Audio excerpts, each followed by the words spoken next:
Todd, are you ready for night 5 of Hoppy Hanukkah? Just great to see you again, Chad. Everyone, welcome to Hoppy Hanukkah, presented by Brewvana.com. My name is Todd Summers. And my name is Chad Brodsky, and we will be your Jewish drinking buddies again for tonight and then the last remaining 3 nights of Hanukkah. We should petition for more nights. So being that it's night 5 of Hanukkah, we're going to open our night 5 beers. Due to some production cuts, we had to let box cam go. So that was sorry, box cam. It's been a tough time this year. Still got mine though. And it's getting more and more. We actually are getting, we decided not to do the box cam because of a little bit of mix up from last night. And so we are drinking this lovely beer right here.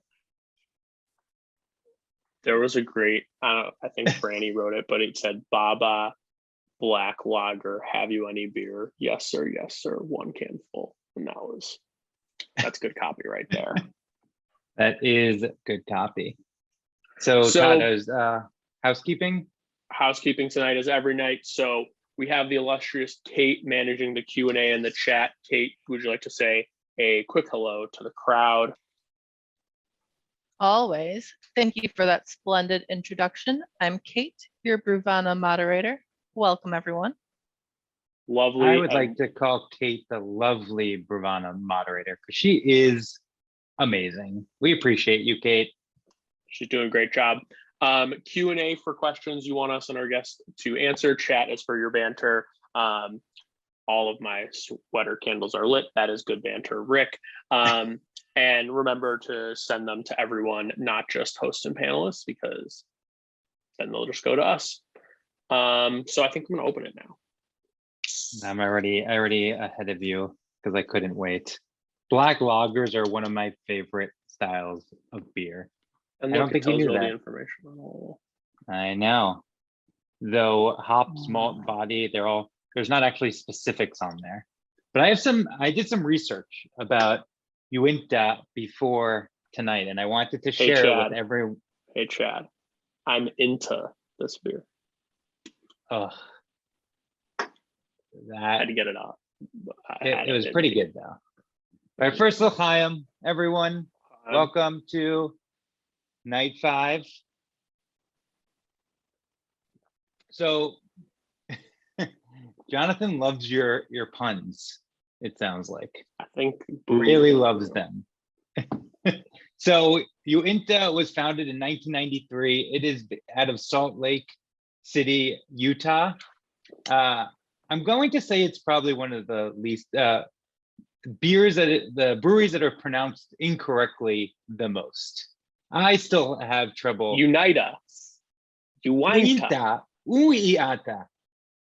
Yeah, I actually had to go on YouTube and I wanted to make sure I was pronouncing it right and listen to people pronounce Uinta to make sure I wasn't butchering the name of the brewery. But do you know where the name came from? I'm curious to see Todd or if anyone in the chat knows. People are like Googling really quickly. So there's a mountain range called the Uinta Mountain Range, but I was like, oh, I want more. I want to know more about Uinta from there. Oop. Kitty Cat, did I say that right? I think Kitty Cat mountain chain in Utah, but there's more. It's actually derived from Indian Ute word meaning Uinta, and it means pine tree or forest. So it's actually an Indian word, Uinta. So now everyone knows. And you know what's cool? And I was thinking about this earlier, Chad. Salt Lake City tonight, Southern New Jersey last night, Portland, Oregon, Troy, New York. We're really taking the quick route between these breweries, but it's awesome that we have them from all over. Like, couldn't go to these places in one day. And so tonight on the show, we have a real mensch joining us. And so Chad, who are we talking to? What's the plan? So over the next 30 minutes, we'll get a chance to actually meet Kenny Gould, who's the founder of Hop Culture and the host of Untappd's newest beer travel show, Next Exit, that premiered last month. So very excited about that. Todd, how did you, we've been checking I know what your, you're going to ask already? I was about to ask, I love the mustache. I was like, how did you appraise last night's 9.8 again. 9.8. Surprise. And my notes is that you are allowed to make New England style IPAs in Jersey, which I think should be against the law. And I just wrote the word cheesesteak. I think I just look really hungry. So more good notes from me. I'm curious to know from the chat, what did people, out of 1 through 10, what would you rate last night's New England IPA from 8 and Sand? Or if you had the Baba Black Lager. Or if you had the Baba Black, sorry, I meant, both beers. 8's across the board, 8.5. 8's a solid. Brendan wasn't a huge fan. No. I like it. David, Ooh, 9. See a 9? There you go. That's getting onto my level of exuberance. Another 8, 7 to 8. All right. So I noticed Linda. All right. So I noticed 2 differences right now from last night, Todd. One is what you're wearing, first of all. You backstabber, you. Giving me crap last night about not wearing the appropriate outfits, as well as you're not in the place that you were last night either. What's going on? So you wore this last night. I wanted to match. We should have discussed this. I guess I'm sorry. So last night I was actually in Boston, did a quick 250-mile drive down. I officiated a wedding, which was very fun. So if anyone in the chat needs someone schooled in the art of rabbinical studies, definitely recommend a rabbi, not me, but if you're looking to save some money and have a Jewish wedding, calendar is wide open. Serious offer. It was great. So, but I'm happy to be back in my command center. Was that your first wedding that you officiated? Number 3, and I have some stokes in the fire. You have to sort of tell people you're going to officiate their wedding. So if you need to renew your vows or anything, I'm signed up. All right. Well, Shai's going to keep you in mind, it sounds like. So there could be, we've been creating lots of businesses, I feel like, over the past couple of nights, and it sounds like wedding, we can add officiation to the list. We've got it all here. We're really one-stop shop. Beer, wedding, weddings, beer weddings, tours for your people, and then third night, third dates. And we should start an apparel shop. just for Hanukkah. Awesome. So let's bring Kenny on. I think it's time. Kenny, are you there? Kenny, yeah. I'm here. Can I come in? Please. You have to knock, actually, Kenny. You gotta invite me like Please Elijah. knock. Ring the doorbell. Kenny. Look at you. Here I am. There you are. In all my glory. How's it going? Hey, Todd. Hey, Chad. Hey, crew. Hi, Kenny. Hey, kitty cat. Jonathan Cohen. I'm pretty sure we played roller hockey at the JCC together in the 6th grade. Alex Goldberg, pretty sure I'm related to you. Cool. This is a man who knows his Jews. Oh, yeah. I guess it's like already starting Jewish geography. First thing you do when you meet them. Who went to camp in upstate New York? So Kenny, I did too. Famously started Hop Culture, and when I think of Hop Culture, I just sort of think of a bunch of bunny rabbits who are maybe reading philosophy and smoking cigarettes. Is that how you run a company, or what is Hop Culture? Yeah, I thought you were going to say Jews controlling the media, which would have been bad. Top control. But yes, we were a digital beer magazine. that got started January 17th, 2017. We published our first article. We're still publishing today, hopculture.com, free, digital, check it out.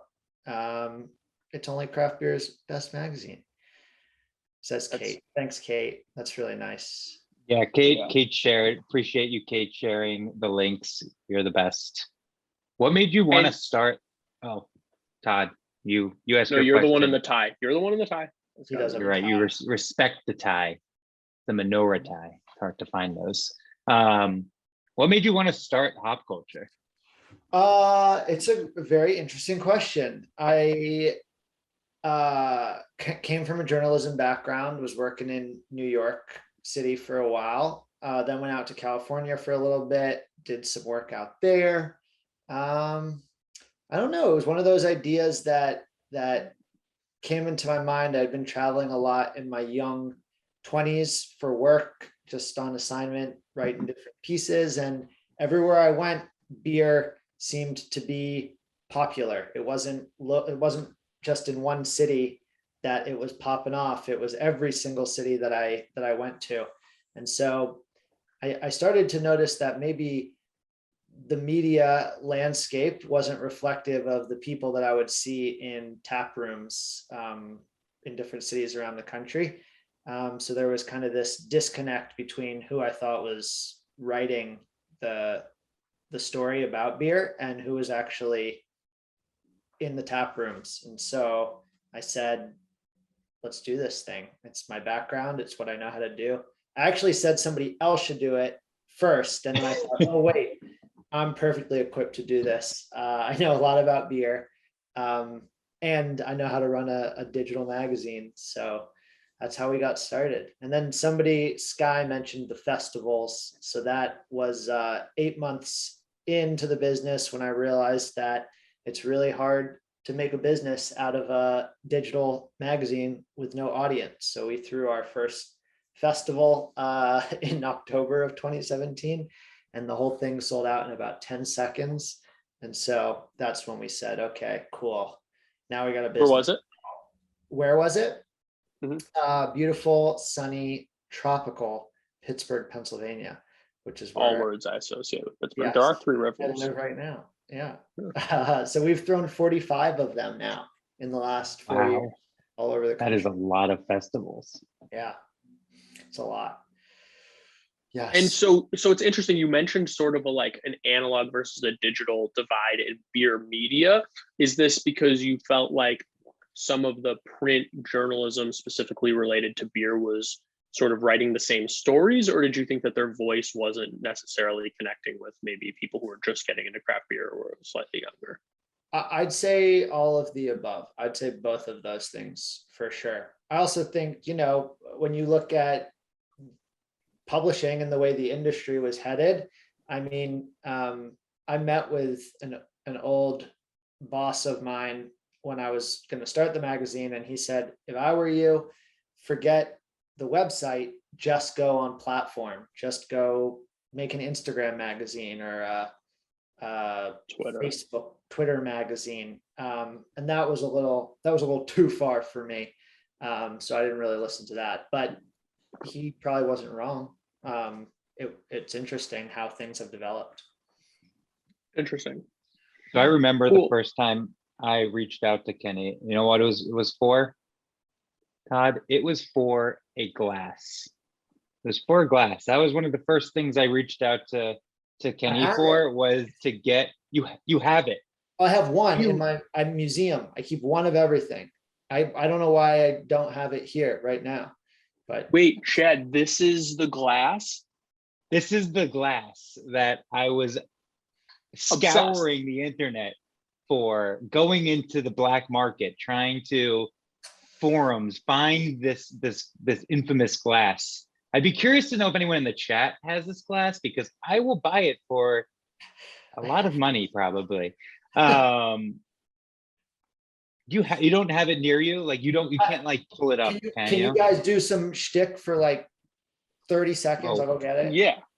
We Chad, could definitely describe it before he shows us. So this glass was a dreidel wasted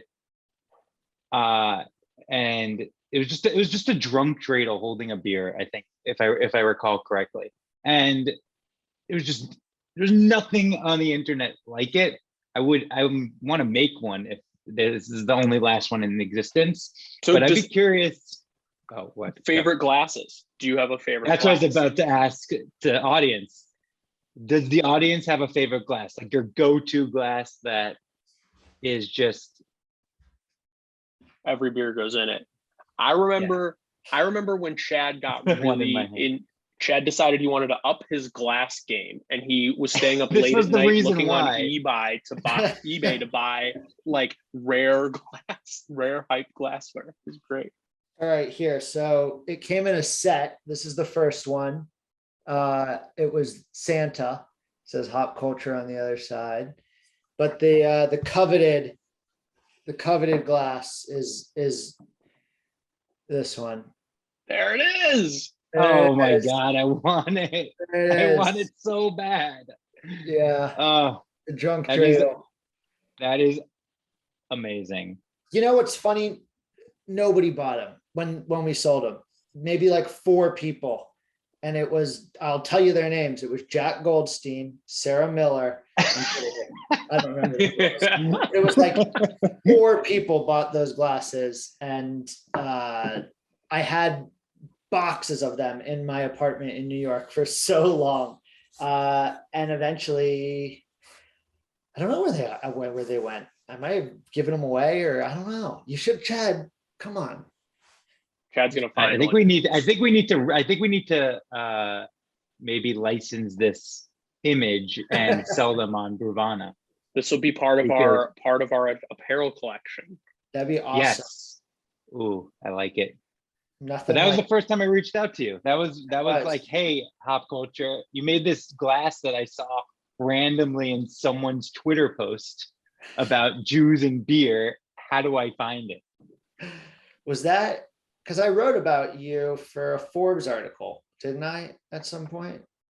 Yeah, it was like when we first started doing the Hanukkah thing. And I was like, I need a glass because last year, Todd, I don't know what one up would mean, but from a glass perspective, one glass up me. And I just felt inferior. So I really wanted to focus this year on solid glassware. And that was the creme de la creme that I was trying to get. We'll see what we can do next year, Chad. We'll talk. Have your lawyer call my lawyer, and we'll have our lawyers chat. So right, Kenny, let's get back into the interview.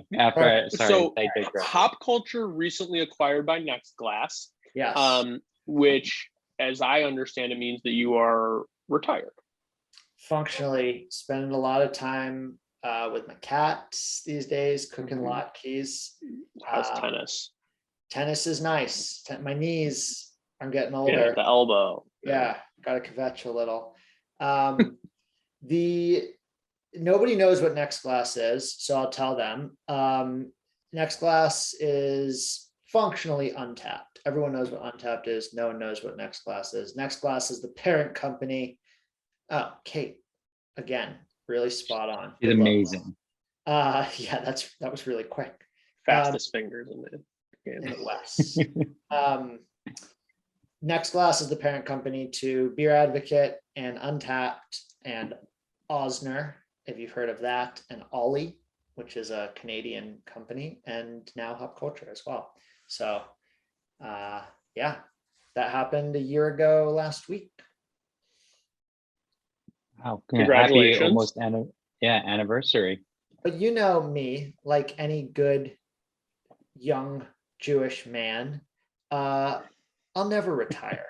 I'm not going to retire. I'm still working, and in fact, I am still working with Hop Culture, and I'm now the creative director at Untappd, which is cool. It's fun, and I'm doing a new show.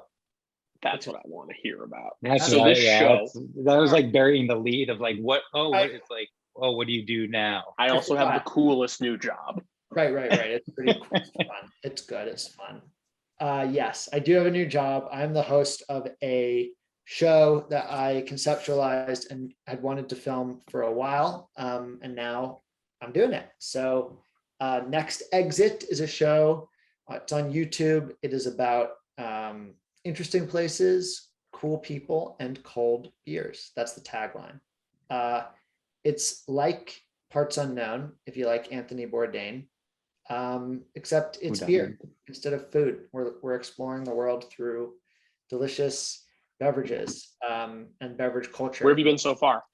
Pittsburgh is where I've been so far, which is where I live. The first episode is out on YouTube. If you search Next Exit or Untappd or Next Exit Untappd, you'll find it. It's 15 minutes. It's a blast. Got to see into some really cool places. Planning my next spots right now, actually, in the process of figuring out where to go next. But there are so many cool places, obviously, all over the country and all over the world. And part of what we're doing with the show is gathering some user input. So I am Hop Culture. Audience. Yeah, Hop Culture Ken on Instagram. You can reach out to me. Let me know where I should visit. If you've got a favorite place, I have a list. I have a running list. So do let us know, because we're can we do it right now? Can we just get like a quick gut check of what the chat, where they want to go? Chat, let's go. Where should Next Exit go? Okay. Yes, love it. Yes. Tel Aviv. Wow. That would be Tampa, Florida. Just do an Israel segment. That would be insane. Their craft beer scene's exploding right now. I know. So I live in Vermont. I assume at some point you'll like have to come to Vermont. Seems like probably in your contract. I'm also from Chicago, so I always tell people to go to Chicago. But if I were going to pick a third city, and I don't think it's been mentioned, Baltimore, Maryland. It's on the list. Solid list. I'll say that. It's awesome. I feel like it gets a bad rap. I don't know if anyone's in Baltimore, Maryland, but like New Guinness, and like some yeah, that place is insane, crazy. And then like some real like older players in craft, like Heavy Seas has been around for a long time. We like love Baltimore. Chad, you're a Boston guy from New York, so if I had to make you pick a third city, where would you send them? Cincinnati. We did Cincinnati for Brews Less Traveled Beer Club. I had no idea the history around Cincinnati's craft beer scene. They have lagering caves that you can tour around the city, which is just insane. And obviously they have a ton of amazing craft beer in that place. When we started reaching out to Cincinnati, I literally knew two things about Cincinnati. One was that they put chili on top of spaghetti, and the other was that they have a famous hippo.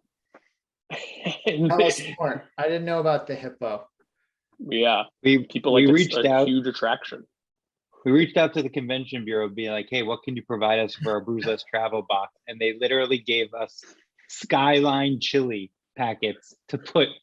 That's what they send to tourists and visitors that want to go to Cincinnati is chili. So you can contact the visitor bureau of Cincinnati and get yourself a free bag of Skyline chili that you can pair with. This would go really well with the Skyline chili. You have this beer, don't you, Kenny? And your tipsy dreidel glass. I do have this beer because I have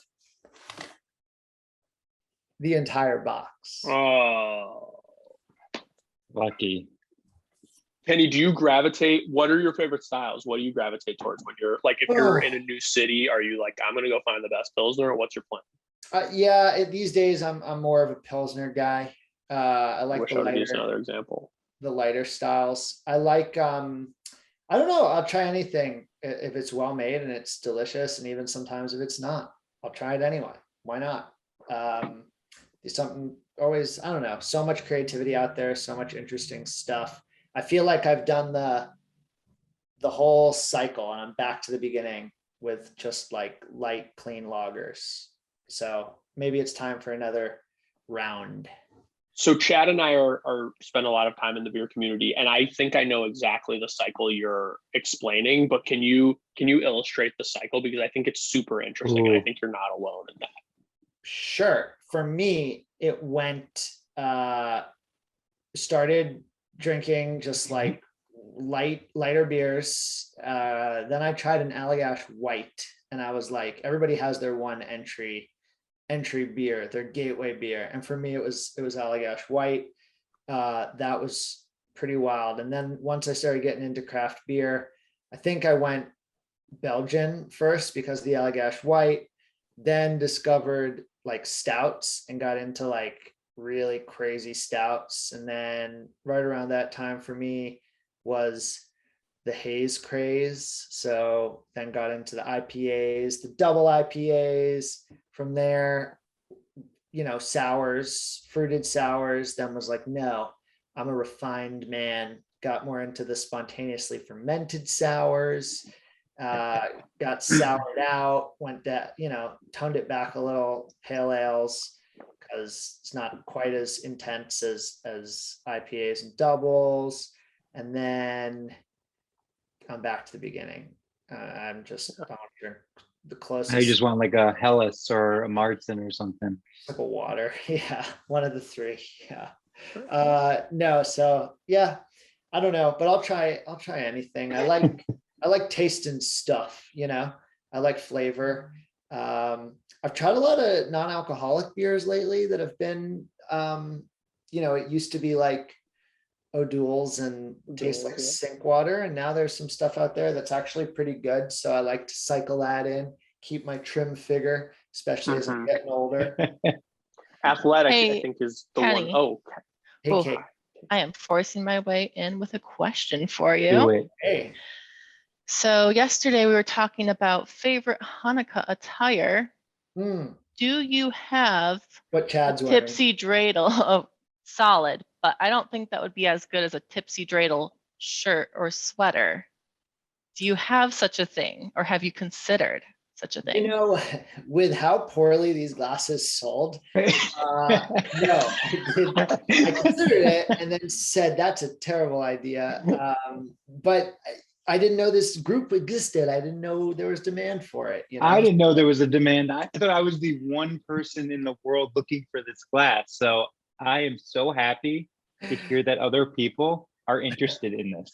you were like pre-hype glassware, which is like very much a thing now. We made a lot of hype glassware. Some of it was way ahead of its time, like this tipsy dreidel glass. Stole a lot of IP. As you should. It was 2017. I mean, Hop Culture's There were got the best laws. glassware. Your Juicy Brew like festival glassware is just, it's like no other. I mean, I've had like 4 of them just because I was trying to build my glassware collection up, as I've mentioned before, because I was like, where can I get really cool glassware? Oh, Hop Culture. Done. Yeah, we have some new stuff coming out. Actually, I just started doing some design for Untappd as well. And so if you go into the Untappd store, there's some pretty cool new holiday merch that we started putting out. Somebody mentioned the spaghetti dinner glass. That was one of the first glasses we ever did. It was with Dancing Gnome. And our artist who does all the art behind me, these are festival posters from some of our festivals. He lives in London, and I've never actually met him in person, but we talk probably every week through like the internet, which is weird. It seems less weird, I guess, during COVID, but it started in like 2017. We've talked maybe every week for the last 4 or 5 years and have never actually met. But we told him roughly what we wanted, which we always do. And then he says, okay, I totally ignored that, but here's what you're getting. And if you Google spaghetti dinner beer, Dancing Gnome, or spaghetti dinner glass, it's maybe the most heinous thing I've ever art directed, but because it's so hideous, it's beautiful. And I don't know, is it popping up for you? I'm Googling it right now. Dinner. Oh. Do you see it? Oh yeah, you can see the beer and the hold on, can I screen share? Is that a possibility here? Oh, that might be getting fancy. I think you're a panelist, so you probably can. Yeah. Oh wait, all No, panelists. Now you can. Now you can. Oh yeah, now I can. Okay, here I'll bring it This up. is tremendous. Yeah. So the idea, I don't really remember how it happened, but it was a double IPA with Moscato juice. So we wanted it to be like spaghetti is like a cereal product. It's kind of malty, I guess, in a way, a stretch of the imagination. And the Moscato juice was like a wine. So the whole beer was supposed to be like an Italian dinner. I don't know why. We thought that was funny at the time. And so Sam Taylor did that can for us, and he also did a glass. And it was just the So Chad, I have to say something. I've received word. We said a lot of our company is based in Pittsburgh, and just got a message from our chief personnel officer, and it's just a picture of the glass. He has one. Yeah. So Brian, Amazing. we're proud of you. I think is tremendous. we gave out Wow. bibs, spaghetti bibs, if you bought the glass. So he has a spaghetti bibs still. Amazing. Okay, Leah mentioned a hungry caterpillar, like Eric Carle book Yeah. glass. So actually, my daughter, she's about 2.5 years old. We gave her the hungry caterpillar book for Hanukkah the first night. I've read it probably 600 times already. Every single night. It's our favorite book now. I need this. I think this might need to trump the Jewish class right now, given Wow, the the timeliness. obsessiveness of the hungry caterpillar. Does that exist, or is that also a glass that cannot be acquired? I'm trying to find at this point, like the glass we have is all on the website. I just did some new stuff for Untappd. It's in their store. I have some new stuff coming down the line for Hop Culture, but that was another collab glass. I'm trying to find a picture of it to see if I can show you. That one was pretty fun. Let me see if I can find it. I got it. If not, Leah said that, and I was like, what? Oh yeah, This here it is. exists? Here it is. Yeah. Let's see. I was obsessed with it, Todd. I can a imagine. It's a little too much, honestly. I don't want to read it again, but it's very good. That's like how 2.5 minutes are. I like pretend like it's a butterfly at the end, because that's how it ends. Like flies around the room. Pretty There awesome. you go. You see that? That's hilarious. Oh Yeah. my gosh. So that was a fun Finch. one. Yeah. That's Tremendous. awesome. Yeah, the very Very thirsty cool. caterpillar. That was it. That's So- so fun. Going back to the festivals, I know we had there weren't a lot of festivals over the last year and a half. Are those coming back? Are we expecting more festivals in the future? Yes, we are. Our next live festival, fingers crossed, will be in Portland, Maine. For the last 5 years, we have thrown a festival called Beers Without Beards, which is a celebration of women in the beer industry. Our managing editor, Grace Whites, fellow member of the tribe, she wrote her grad school thesis about Beers Without Beards, and she was interning for us at the time. And we were like, Grace, do you want to come work for us full time and like do this thing? She's like, yeah, that's why I wrote my entire grad school thesis. So she did. And yeah, this year we had to do it virtually, which was great that we were still able to have the event, but nothing like, being in person. So in April, it'll be at Thompson's Point in Portland, Maine, and everyone should come. I'd love to meet all these beautiful people, beautiful drinkers in person. So That's awesome. yeah, I'm Very stoked. cool. So hopefully we can get, obviously things are up in the air, but we have the venue and getting the poster done right now. So we're planning on moving forward with that starting in. It's great. It will Is that going to be primarily Maine beers from Maine, or No, or it'll all be over? women-owned breweries from all over the country. We have another one in DC over the summer. We've got Untappd, a big Charlotte festival. I do say DC, Alex. Yeah, we'll Alex be is in ready. DC in June. Keep your eyes open. Yeah. And one of my favorite events we ever did was in Boston. It was called Spooky Brews, which was a play on our Juicy Brews festival series. And it was a Halloween themed beer festival. It was on Halloween. We did it at this very spooky venue in Boston. And we had like 1,000 people show up in costume. All types Like of Salem? Where was it? beers. It was at the Cyclorama. which is- Oh, That's a good spot for. I lived beer fest. 100 feet from the cyclone. Oh, we really? did. I wish. Mm. Did you have parking? Because I got like 8 tickets that day. No, I had a sticker and it didn't even help. It's Oh my God. unreal. Yeah, Yeah. I owe the Great city of Boston. Ethiopian restaurant right across the street that unfortunately closed. Where were you guys when I was throwing spooky brews? I could have parked cars. I know, that's what I'm saying. And we could have settled up this Ethiopian dinner. Yeah.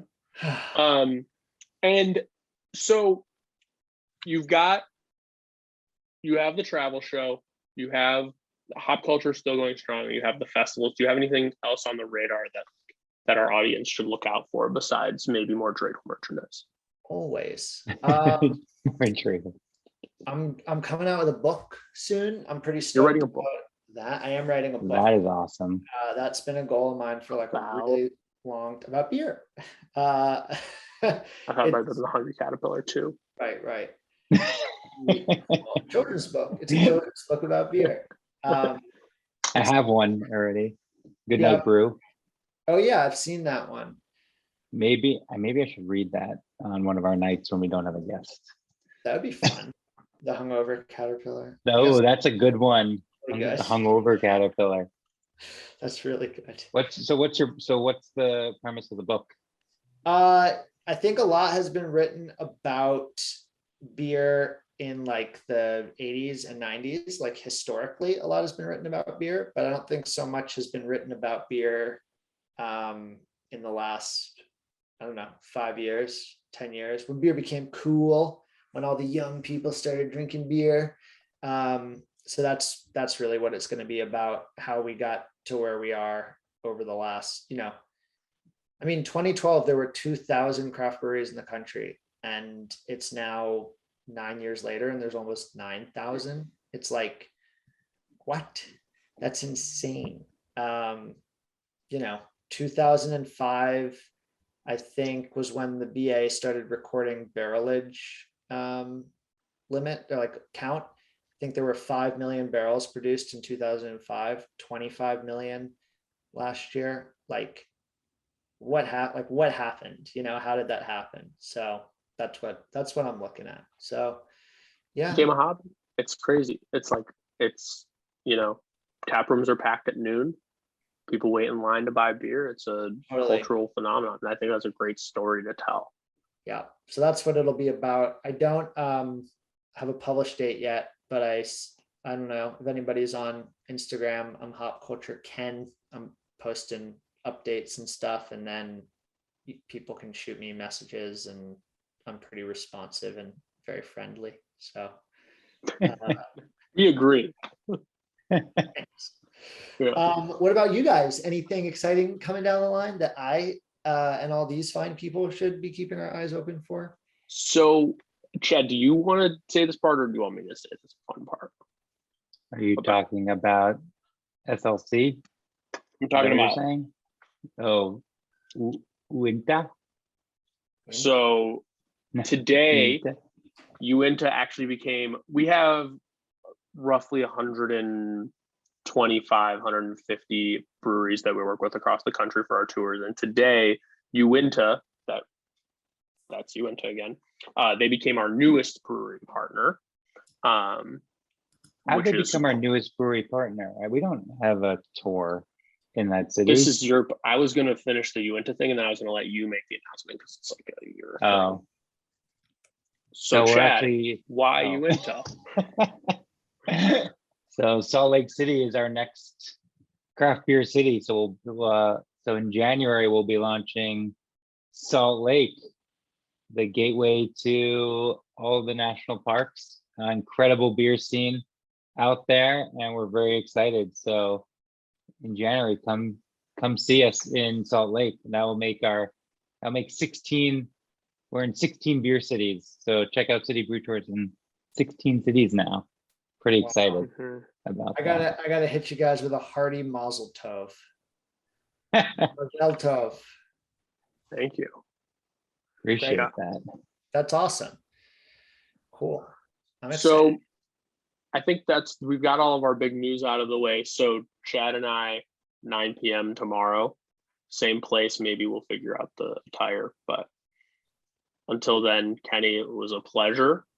Good luck with the book. Good luck with the Thank you. festivals. Good luck finding another dreidel to sell Chad for like. Yeah, Chad, NFT we'll talk. drunk dreidels. Yeah. I'm down. That's it. We'll get on the blockchain, make our millions. Awesome. All right, Kenny, great chatting with you as always. You as well. Check out Next Thanks for joining. Exit if you haven't seen the Pittsburgh episode. I'm plugging it for you, Kenny. If there's anything else you want to plug, please do. But like, go check out Next Exit. They explore Pittsburgh. It's amazing, and then can't wait to see what other cities they check out next. But thanks all. See you at 9 tomorrow. Bye. Eastern. Tomorrow. Bye. Happy Hanukkah. Happy Hanukkah.